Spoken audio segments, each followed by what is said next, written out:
Chers militants et militantes du PDCI-RDA, nous sommes venus vous dire que l'heure a sonné. Il y a un temps pour toutes choses. Essuyez vos larmes. Essuyez vos larmes parce que le temps du PDCI-RDA a sonné. Et que le 25 octobre 2025, le futur président de votre pays, la Côte d'Ivoire, je l'annonce depuis tout le bleu, il s'appellera Tidjane Thiam, cadre du PDCI-RDA, président du PDCI-RDA.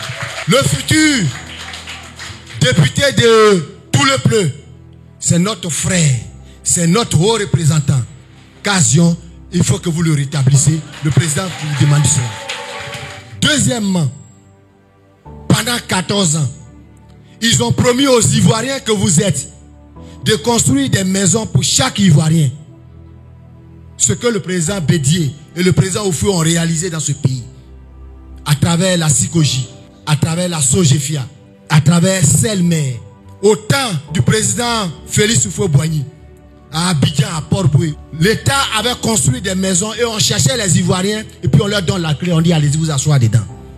Ils payaient 7 000 pour certains, 10 000 pour d'autres, 15 000 pour certains et la maison leur est revenue. Si le président Félix Houphouët-Boigny, père fondateur de cette nation, l'a réalisé avec simplement le café et le cacao.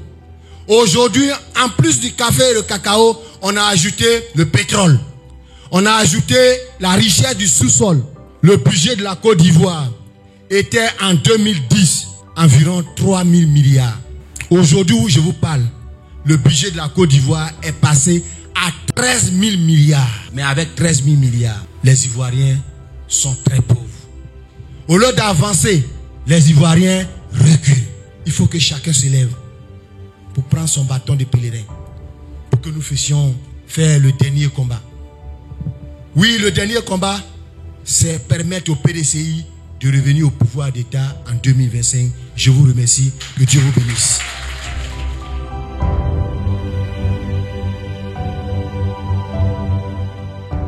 Ça fait maintenant 14 ans qu'ils sont au pouvoir. 14 ans. Et s'il y a un parti qui sait utiliser les gens, c'est le RDR. C'est-à-dire, ils se lèvent, ils prennent un enfant de la région, on le prend pour dire, bon, voici votre fils, choisissez-le. Si vous voulez être là, vous le regardez, vous dites, c'est notre soeur, hein, Anne Loto. C'est notre soeur. C'est pas pour la politique, c'est pour le développement. C'est pour le développement. Et puis, une fois que ils ont pris le poste, c'est fini. Elle seule, ils vont bien s'occuper d'elle.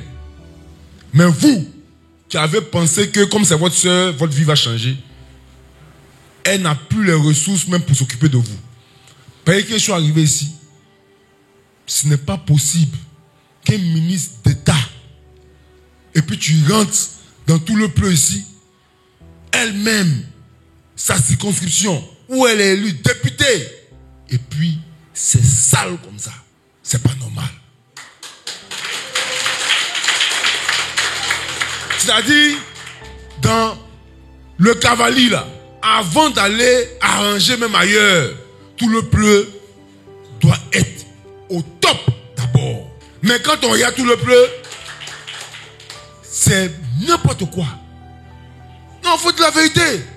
Ce que j'ai vu là, moi quand je venais là, moi je suis parti à faire que je l'ai mis la défense là. Tout est goudronné. Tout est propre. Ils ont nettoyé tout. Mais regardez, 14 ans après, elle a été RDR. Depuis le début. Jusqu'à aujourd'hui, elle est RDR. Mais regardez tout le bleu. Rien du tout.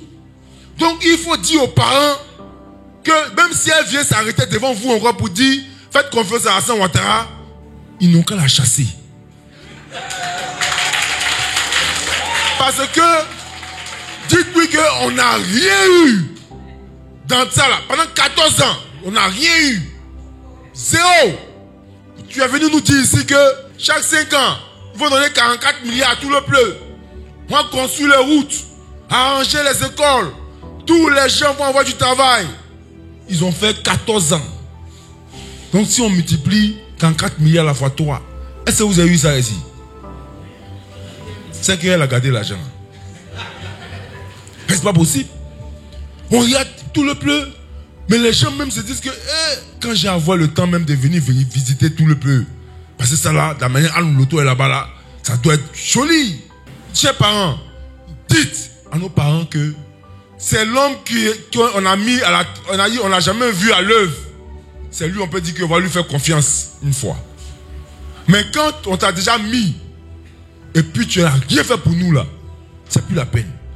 Aujourd'hui là, le petit-fils d'Oufo Boigny est candidat.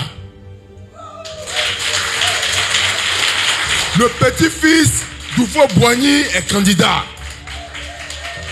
C'est lui, on va choisir. Parce que lui, on le connaît. Il a le sang d'Oufo Boigny. Parce qu'on lui a donné 3 fois la chance, ça suffit comme ça. On va essayer Tidjane Thiam.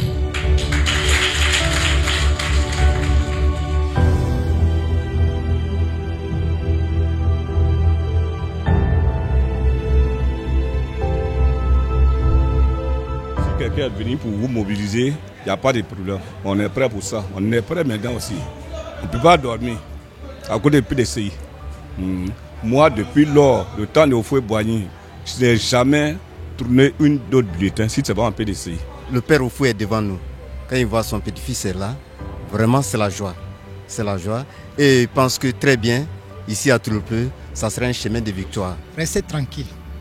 Après le passage de Dia Oufoué, nous allons faire le travail. Et nous avons déjà commencé, mais comme il est notre patron, il est venu, et il a appuyé encore, donc ça nous remotive encore de faire le travail dont il demande.